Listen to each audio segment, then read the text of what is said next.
যে আমরা জানি যে আমাদের এখানে রাষ্ট্রের পক্ষ থেকে অনেক ধরনের আইন কানুন বাধা নিষেধ নীতিমালা থাকে। সাংবাদিকতাকে এক ধরনের বেড়া জেলে আবদ্ধ করে রাখার চেষ্টা থাকে। দ্বিতীয়ত এখানে সাংবাদিকদের একটা অর্থনৈতিক জায়গাটা তুলে ধরা হয়েছে। অর্থনৈতিকভাবে সাংবাদিকতাকে বা গণমাধ্যমকে নানাভাবে বাধা প্রদান করা হয়। সাংবাদিকতা যদি পেশাদারিত্বের কথা বলি, সেই ধরনের পেশাদারিত্বের চর্চার কালচার আমাদের দেশে অনুপস্থিত, এবং আমরা সেই যে মিডিয়া লিটারেসি সেটিও আমাদের মধ্যে গড়ে ওঠেনি। সাংবাদিকতার বিষয়টি আমার অল্প সময় অভিজ্ঞতায়, দায়িত্বের অভিজ্ঞতায় যতটুকু বুঝছি, এটি আসলে খুবই জটিল একটি বিষয়। এই গণমাধ্যম নিয়ে কাজ করাটা, এখানে নানামুখী স্টেক হোল্ডার এবং অনেক পরস্পর বিরোধী পক্ষ রয়েছে, যাদেরকে একই সাথে মিলে হয়তো আমরা যদি কাজ করতে চাই, আমাদের হয়তো কাজ করতে হবে এবং ঐক্যমতে আসলে আসতে হবে।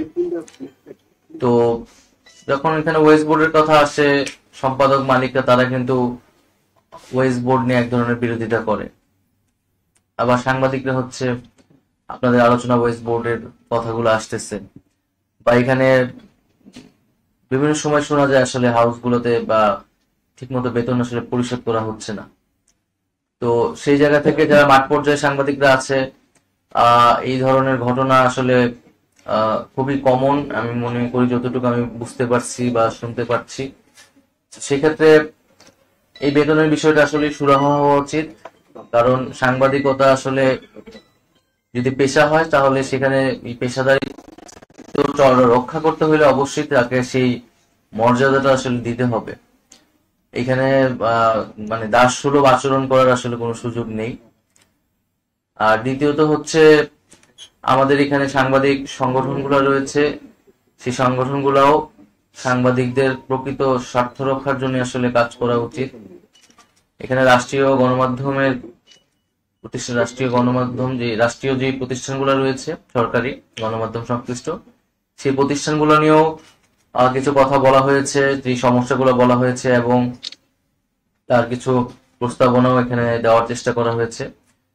সেগুলো আমরা অবশ্যই বিবেচনা করব, এবং আমরা মনে করি যে সাংবাদিকতা যে পেশাদারিত্ব, সেই পেশাদারিত্বের জন্য আমাদের যে এখানে বহুমুখী স্টেক হোল্ডার, সেই বহুমুখী স্টেক হোল্ডারদেরকে নিয়ে আমাদের একটা ঐক্যমতে যেতে হবে আর কি।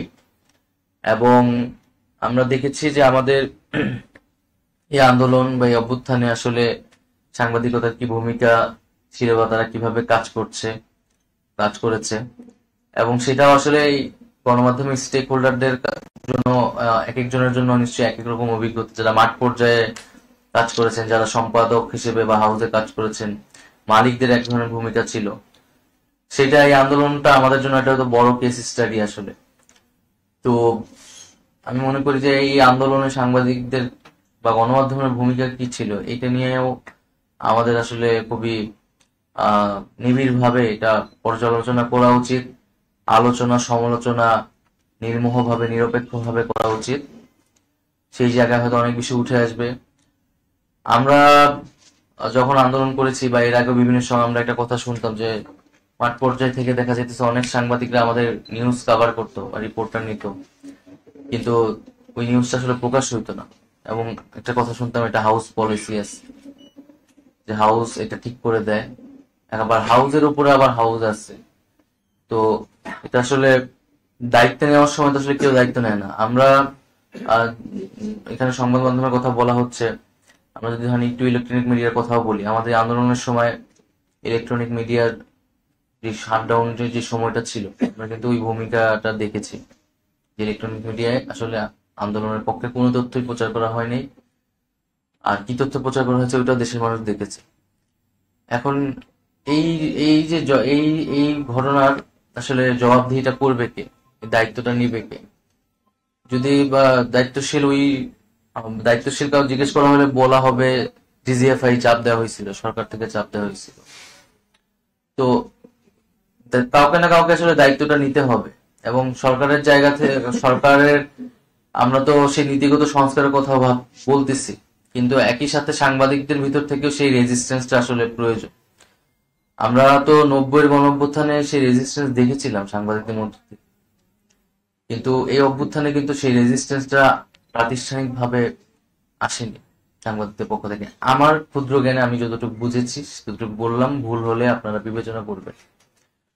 তো সেই জায়গা থেকে আমরা সামনের দিকে আসলে তাকাতে চাই যে আমাদের সামনের দিনগুলোতে আমাদের কিভাবে সাংবাদিকতাকে আমরা আরো পেশাদারিত্বের একটা জায়গা নিতে পারি, এবং যাতে আমাদের তরুণরা, মেধাবীরা আগ্রহী হয়।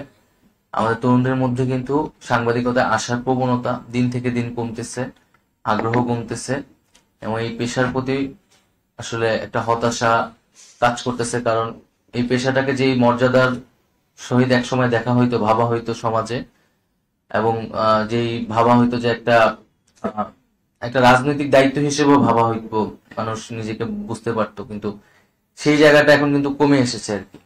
তো সেই জিনিসগুলো আমরা চেষ্টা করব সকলে মিলে একটা সমাধানে যাওয়ার। এবং আমরা যে গণমাধ্যমের, মুক্ত গণমাধ্যমের কথা বলতেছি, সেই মুক্ত গণমাধ্যমের জন্য অবশ্যই সাংবাদিকদের পেশাদারিত্ব সবচেয়ে গুরুত্বপূর্ণ পিলার। তো আজকের এই আলোচনাটা এই জন্য আমাদের সকলের জন্য সহায়ক হবে।